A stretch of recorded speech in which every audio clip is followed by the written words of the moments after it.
Our session will be recorded and shared with you via email, and we'll also be posting a recording on GOA's website.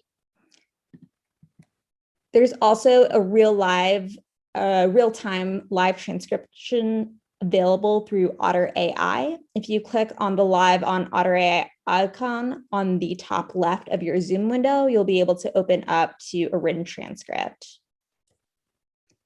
For our session today, do make sure you're in speaker view, as this will allow whoever is speaking to appear front and center on your screen. We encourage you to stay on mute in order to eliminate any background noise, but we do highly encourage you to use the Zoom chat throughout our time today to ask questions of both panelists as well as other attendees. We're utilizing Zoom meeting to allow for you all to see and connect with each other. And so we encourage you to ask questions, to answer questions, and share resources. This is designed to be a networked event and to elevate your voice as well. And then lastly, if you are interested in further exploring some of the ideas that we'll unpack today, we encourage you to check out GOA's series of 5 educator courses on competency-based learning that we'll be offering this summer through our Center for Professional Learning. Each is a week long, and you can sign up for one or for all.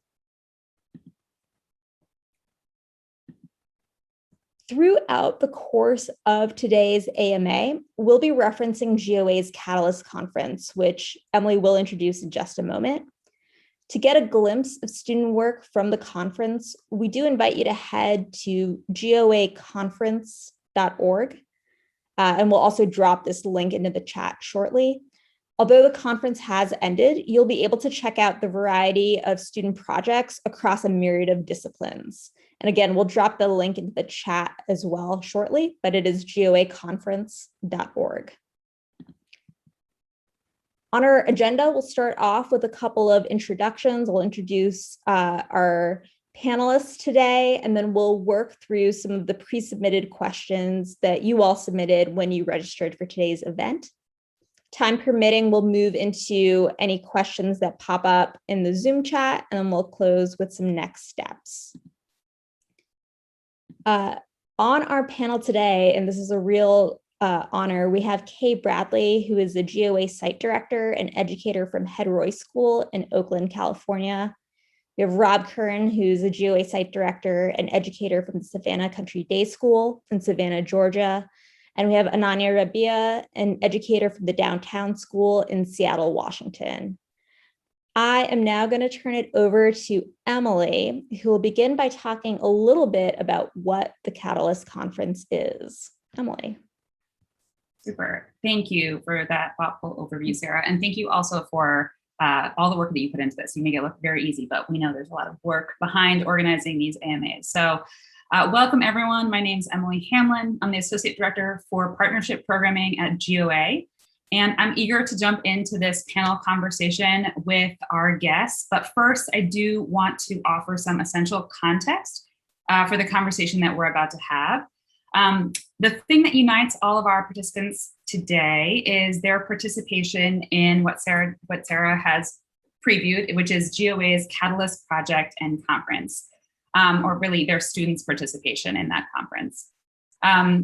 We are couching this call in the context of the Catalyst Conference because while authentic assessments can mean many things, we know that sometimes using a model as a jumping off point is a useful starting place. So in our case, in this one model, we were focusing on designing a student-driven authentic learning assessment that targeted these 3 things. The first is student agency. And by that, we really mean students have choice in the topic, the timeline, their approach to a project. They have voice in it, meaning that their perspective is actually reflected in the work itself. The second thing is that that this is an authentic learning experience. And really, in this way, we're talking about transfer. So taking what students have learned in their courses and transferring that learning to another context. In the model of the Catalyst Conference, The vehicle for that transfer is students creating a self-designed research question, which we call it the beautiful question, which has a complex answer. So the question itself has merit and meaning beyond the course itself, or the exercise, the assessment itself. It really has real world application.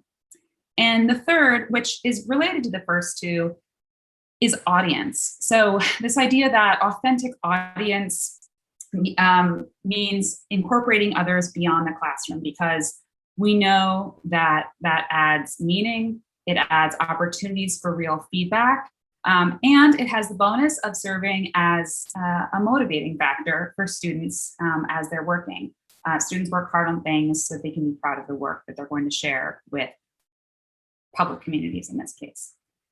So the next slide is the prompt. So the way that we organized our conference, or this assessment, is to give teachers this prompt to divide the work from the project and the conference. We start with the project. The prompt is, take concepts learned and research conducted in your course to shape and live out a real world project that aims at making an impact in a community that's important to you. We give that to teachers, and from here, teachers tweak this. So certain courses end up amplifying some parts of this, certain courses end up kind of modifying other parts of that. But teachers really then step into the driver's seat of figuring out, what is important in the project that I want my students to focus on, and they go from there. So this next slide here is, I wanted to sort of give you a sense of the organization of how the conference and project relate to one another. This is not a GOA approved image. I drew it up here, but Sarah was willing to let me put it in here. So it's really in 3 phases. The first is the research project. And in our case, we had students in GOA courses. Those are the top 3 bubbles there on their GOA computers. GOA course students participating in research projects, each different from one another in their courses. And students at schools being guided through a research project on their campus. As the projects, as the conference approached, we had our community of learners gather together in a community learning space designed to guide them through the creation of a web page. We used WordPress to host this conference that we'll be talking about, or that you may be exploring right now. And so finally, the conference launches. This is the third step, and this is where the web pages go live. And for several days, students and the public explore student work, leave comments, and share what they're learning. If you'd like, you're welcome to explore the conference or just continue exploring it as we have the conversation.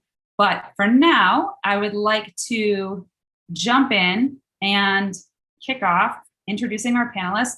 Panelists, to kick off, actually, can you introduce yourselves, share what course you taught, and tell us a little bit about some of the work that your students were engaging with for the Catalyst Conference?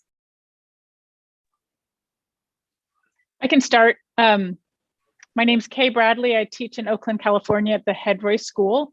And I got into this project 5 or 6 years ago when I saw, I'm also site director for GOA, when I saw some students in GOA classes participating in this conference, and I was so wowed. I reached out and said, hey, can I enroll all the sophomore class learning US history into the conference? And we went with it, and it's been great. Thank you. Sure, I'll kind of share next. So I am Ananya Ravia from the Downtown School Seattle, and the course that, the class that participated was Mathematical and Computational Thinking course at the Downtown School Seattle. And yeah, just as we progress, I would love to share, because it may sound strange, that what could math and advocacy work have in line together, but I'm happy to share more as we extend our conversation. Yeah, hi, my name is Rob Curran, and I teach at the Country Day School in Savannah, Georgia. And like Kay, I'm also a GOA site director, and I've been a lurker as far as Catalyst goes for the last couple of years, and decided this year to jump in with my contemporary global issues class which is an elective class with juniors, seniors, even a couple of sophomores in there. And so at my school, we had some students who were members of GOA courses doing Catalyst projects as part of their GOA work, and my students in global issues as a second semester research capstone kind of project as well. Thank you all for that. So some of you started to touch on this, but I'd love to explore this a bit more fully. What makes this an authentic student-driven experience for your students? And where did you see elements of student agency, authentic learning, and audience in this project? Yeah, I love to share an example because it's kind of like math and this. So our site director, Lupe Fish, brought the news of the conference to us. And when she did that, we were in the middle of our financial literacy unit in math. So we were like calculating home mortgage amortizations, home equity, but we were in particular examining redlining's legacy of inequality on wealth. And so I assumed that when we introduce this conference, our students will choose topics that's kind of relevant to the current module, which is the financial literacy unit. But it was a pleasant surprise because one of them chose to advocate on a topic we studied back in fall, which is voting theory. And obviously this has been simmering in their heads and minds and hearts. And the student just did such an incredible work because of her driving the whole thing. And if anyone's interested, her project is how can we make elections more equitable for all?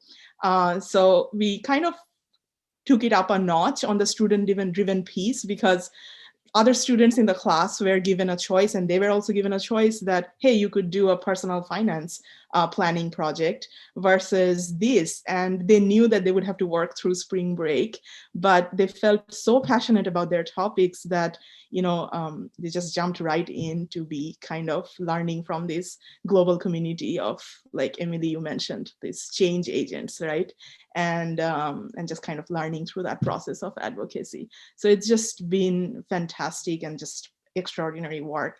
And I think my colleague Lupe Fish, her Spanish class also got that choice. And just having that element of choice made such a big difference. And they also produced really relevant and timely and powerful work. Yeah.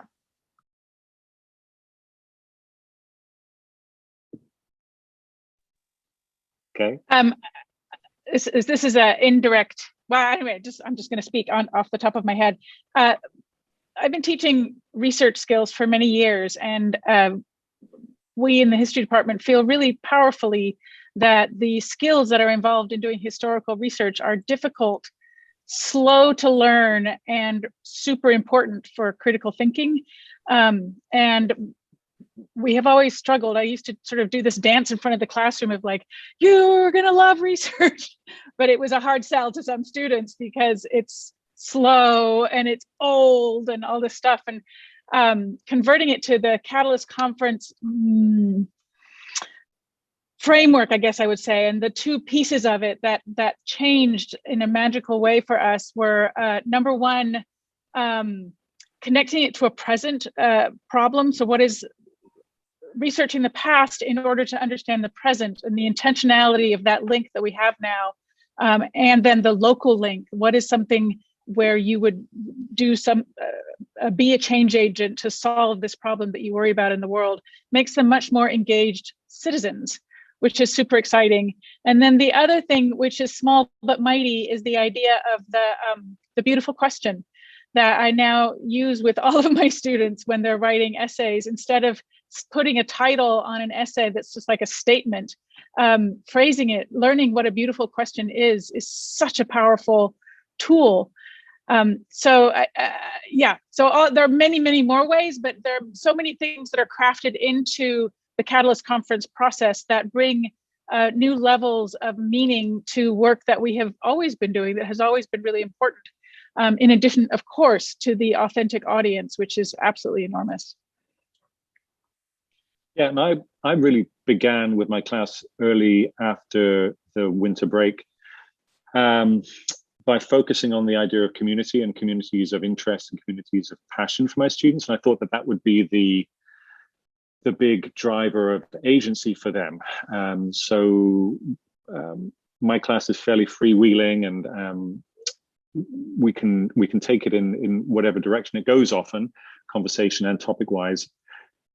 So we started talking about identity and what communities they felt like the students belonged to, what they felt strongly about, what they would like to make change in. And that didn't go quite as I'd expected, which actually is how the whole Catalyst experience has been for me. It's been one big learning experience, and sort of shifting and readjusting, and which is how I like it. So I was expecting them to, be really jazzed to start researching the surf community, or feminism, or LGBT issues, all these, big, weighty issues. And with the exception of maybe 2 or 3 out of a group of around 20, most of them latched on to much bigger advocacy questions and campaigns. So the environment, so global warming, or microplastic pollution in the ocean, those kinds of things, learning differences, wildfires. Actually, surprising number of people, surprised to me, maybe not for other folks, how many of that group of 20 were interested in the environment. It was because it's not something specifically that we had focused on a great deal in my class. But in terms of the agency part, that was what I was actually most attracted by, was the idea of just giving them free rein to explore a topic of their choice and to take it where they want it. Because, we, at least at my school, I'm sure at many of yours as well, we've programmed our students to do what we want them to do, and to study what, the college board wants them to study, or what the curriculum committee wants them to study. And I'm actually far more interested in knowing and finding more out about what they want to learn, so I saw this as an opportunity to do that, and to be able to get away with it at my school, because it was to do with GOA, and it wasn't me being revolutionary and getting into trouble with my upper school head. So it's been a great vehicle for me to test the waters and play, and was really successful from that standpoint. Thank you, all three of you, for that sort of overview of your project, why you delved into this in the first place. That's really useful. I'd love to sort of continue this conversation around the actual design of these projects. Okay, you were talking a bit about the beautiful question. Rob, you were talking a bit about the importance of community and advocacy in your students. I'd love to ask you all about, how did you go about designing these student-driven authentic assessments? I think people are interested in hearing, what are some of the specific steps and scaffolds that you create to make sure this is a meaningful and successful experience for your students? Jump in, go for it, Kay. Okay. This has been a long process of iteration, so I'm just going to contextualize it in saying that I've been teaching at Head Royce for over 20 years, and I've been teaching research every year. But the nature of the research projects have changed gradually.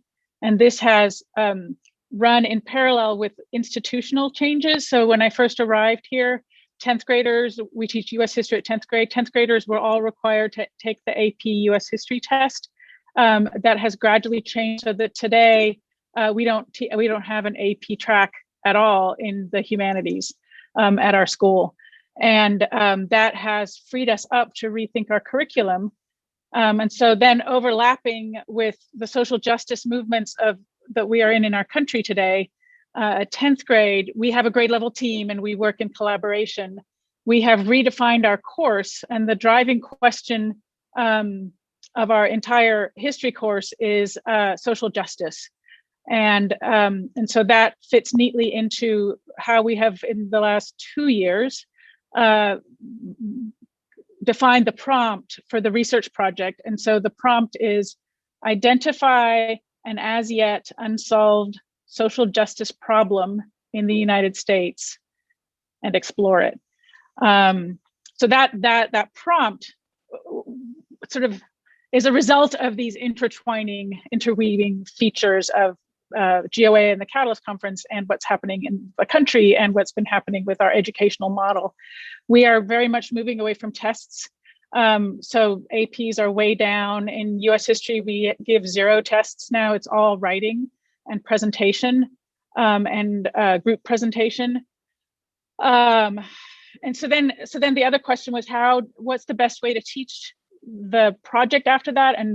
And we used to make it one big project. And in the last 2 or 3 years, we've split it into 3 short essays, each of which has through lines of skills, competencies, if you will, of critical research, good writing, good sourcing, et cetera, but also each has a unique part to it. So the first one is, what are you interested in? So they do research, and then write a short personal interest essay. The second part is, when did this problem begin that you're interested in exploring?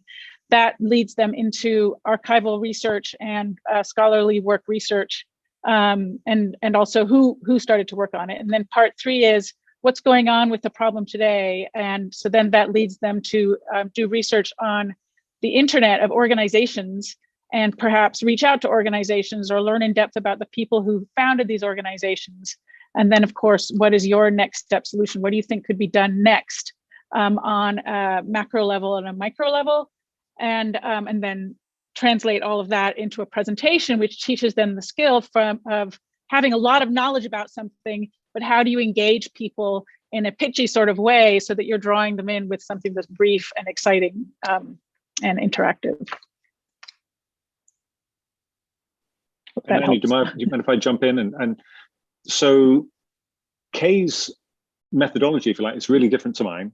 And it's interesting to hear her explain it, because it seems like that the work that they're doing at 10th grade and Head Royce is being funneled towards, or can be used as a part of the Catalyst project. So the Catalyst project is almost the vehicle for the finished piece of work that they've been working on through the course of the year.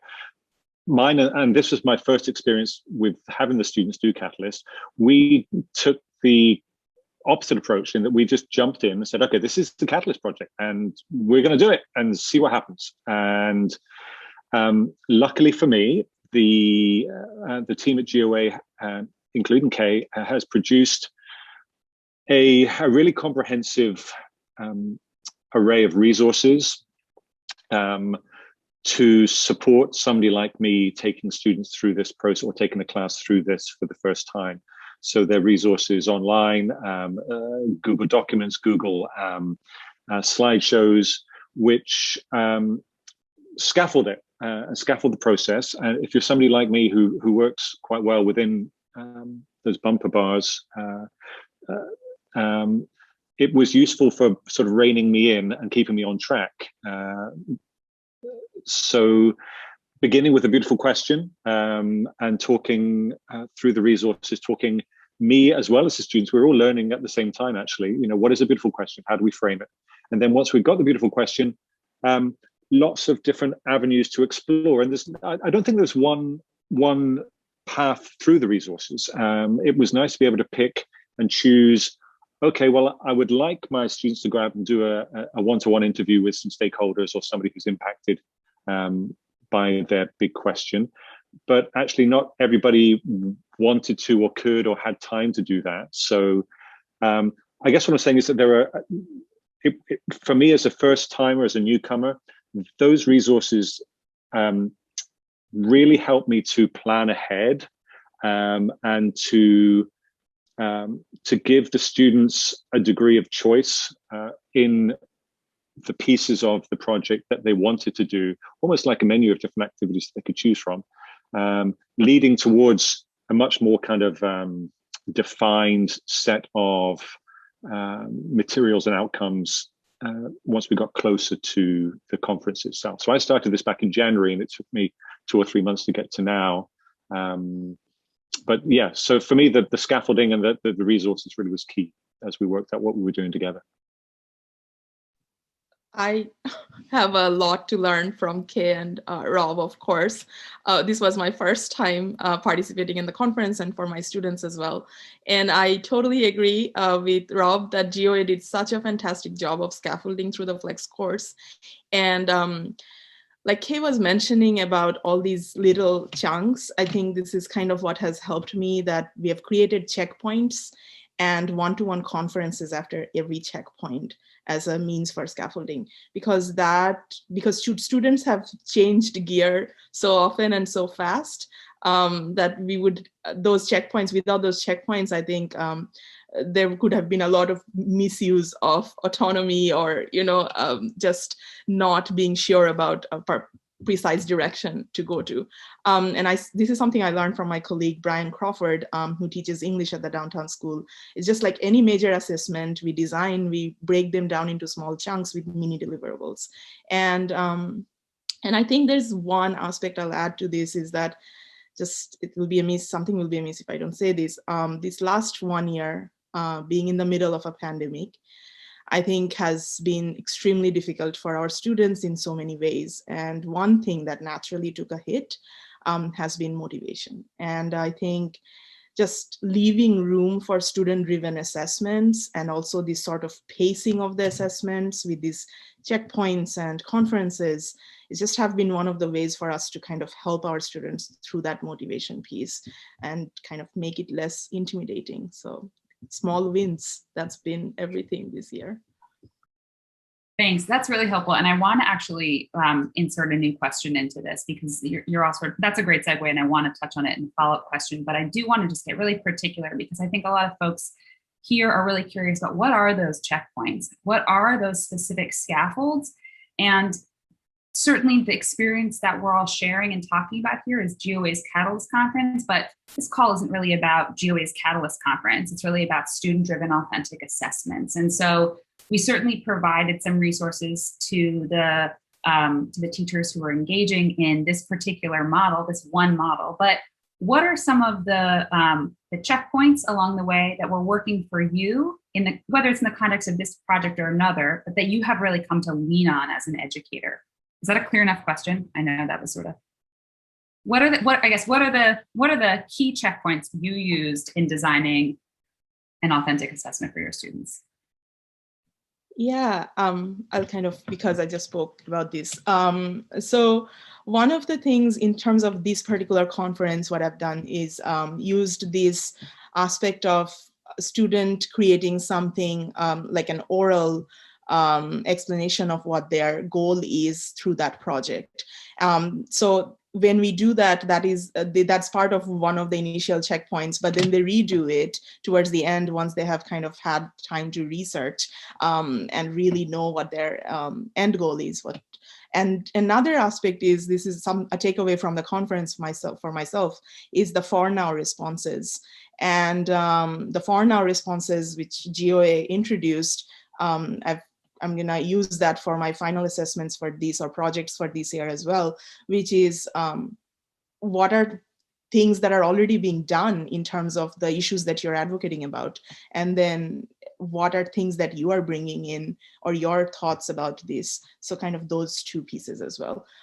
So yeah, I think just having those, like a video piece, a checkpoint after that, essay piece, having a checkpoint after that, multiple drafts of the essay, having checkpoints at each of those, and then ultimately the for now responses.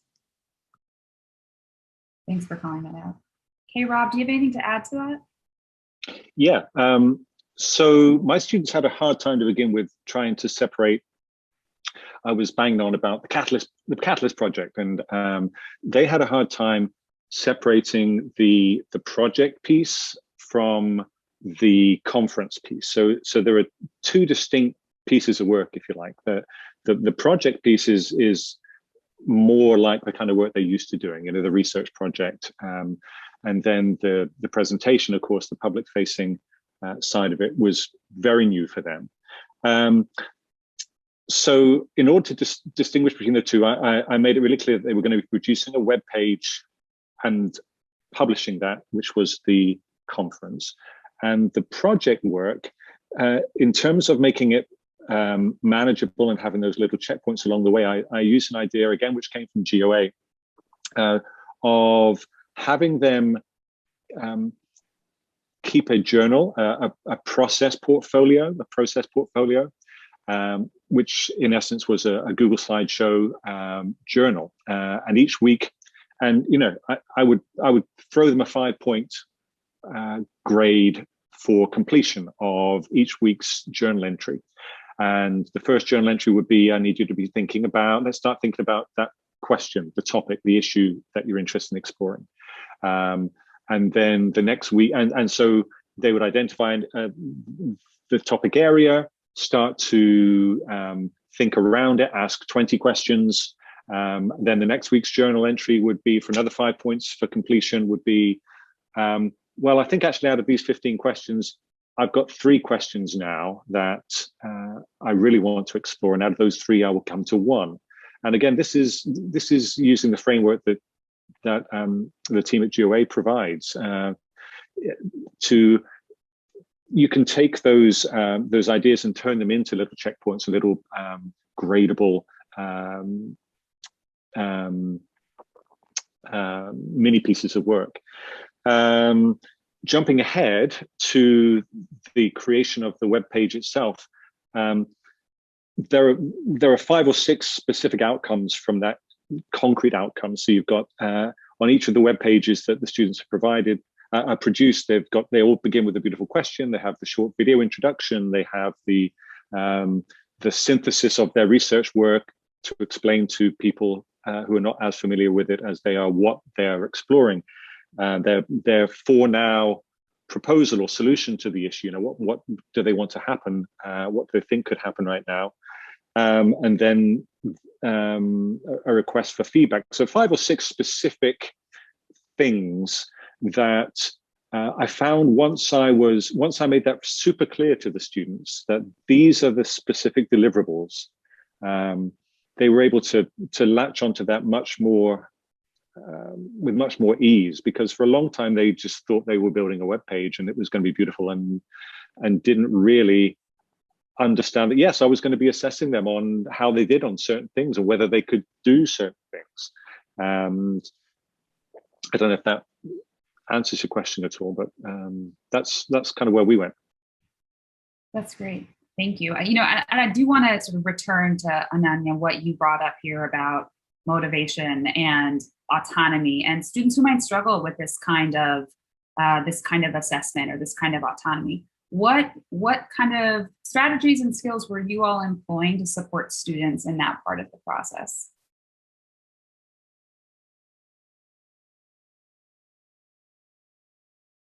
I'm just going to jump back in that pregnant pause. Forgive me for banging on. So this was a very open-ended. At the beginning of the process, I said, this is an opportunity for you to explore and go where you want to go, which for me is super exciting. I didn't really realize that for probably 3/4 of the class, that was a terrifying proposition, that they are so used to being told what to do and when to do it and what the deadline is and what's my grade going to be, that being told, we have 2 months and we're going to spend time in class on work that you want to work on at the pace and in the order that you want to do it. And add that to the fact that many of them were second semester seniors in the midst of the pandemic, as Ananya said, being through the ringer in terms of doing online school, non-online school, on campus, off campus. You all know the whole deal. I think it was really too much for some of them. And I wish I had thought more about it ahead of time. And I'm hopeful that that won't be as much of an issue next time around, touch wood. But I think that I will be much more intentional about preparing them how to do that kind of work. Because as I said, we've programmed them for years to not do that kind of thing. And I believe it's that once they understand and can embrace it and start to drive their own ship, steer their own ship, then the rewards are many, and really obvious. The degree of excitement that a student can bring to the classroom from having just, dug deep into something they never would have had a chance to do before. So I guess what I'm saying is that it was surprisingly hard, and I think that that's a fear that a lot of teachers in more traditional schools will have. Is how are they going to deal with this freedom? And I think it's doable, but it needs some intentional prep work up front. Can I jump in on that? The question was about frameworks, and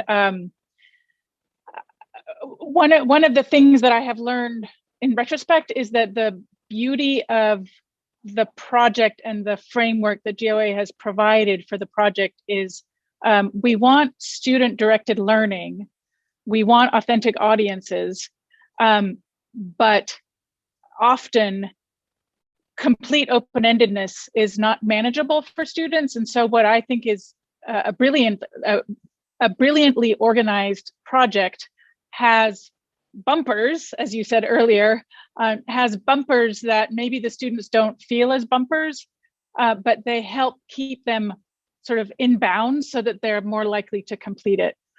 So I wanted to say that. There's something else I wanted to say is I think there's an enormous benefit to the deadline of the Catalyst conference goes live on this day. And we too, this year for the first time, we had a big handful of students who were not able to make the deadline. But we also had an even bigger handful of students who at the last minute decided they really did want to participate and managed to make the deadline.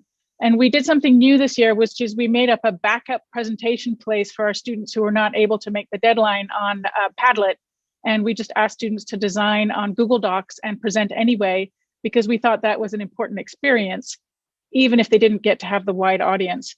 And then the last thing I would say to sort of the confusion that the students feel is I have learned to start the whole process by showing them a previous year's Catalyst conference, a couple of projects. So they have a sense of this is where we're going ultimately, and they still really don't understand the path, but then you keep coming back to it as we're proceeding. It's like, and this is going to be part 2 of your conference page, and this is going to be, think about, maybe this will go in your video presentation or whatever.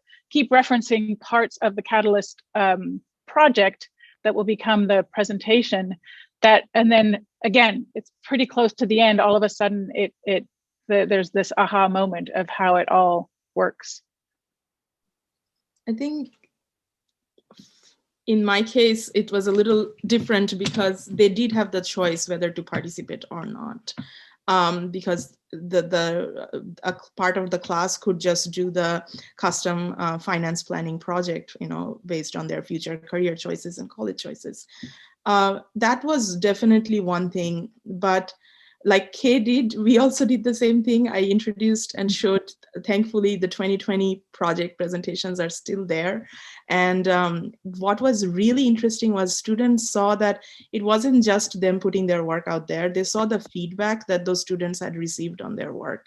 So they saw that there was a global community kind of like talking back and forth about these issues. So there's such a huge buy-in there because they see that their work can actually impact. And students sent their racial wealth gap project and how it's structural and not behavioral to their grandparent. And that solicited some unwanted comments or, but even that just opened up an avenue for conversation about these difficult issues. And so really grateful that those kids were brave enough to jump right in. That's a wonderful note to end on, I think. And I will just say to everyone here that GOAconference.org will continue to have those presentations up there. And as I think many of you were actually just sort of suggesting, there's potential to easily reverse engineer a project like this from the student work that you see for your own context, for your own audiences. And certainly, you're welcome to pursue conversations about the Catalyst conference itself as well. Sarah, I wanted to turn it back over to you. I know that we're in the last minute here. Yes, so thank you all so much. I just want to close with a couple of quick notes that'll kind of get you on your way. So Again, just as a reminder, we did record today's session as well that we will be sharing with you via email, and we'll send along some curated resources as well. And we'll also post this recording on our website. If you are interested in exploring some of these ideas discussed today in greater detail, we again encourage you and your colleagues to sign up for our CBL series of one-week courses this summer. These courses speak to a lot of what our panelists talked about around audience, student agency, authentic learning. And so if you are interested in kind of getting a deeper understanding of some of the pedagogy, we encourage you to check those out. And if you or your school is interested in participating in next year's Catalyst Conference, please feel free to reach out to Emily at emily.hamlin@globalonlineacademy.org. And in the follow-up email we'll send out, we'll put in a note on how to reach Emily if you have any questions about getting involved. And then finally, stay tuned for future network events hosted by GOA. We really enjoy hosting these conversations as a way to make visible what's happening on the ground in schools and to sort of inspire future learning as well.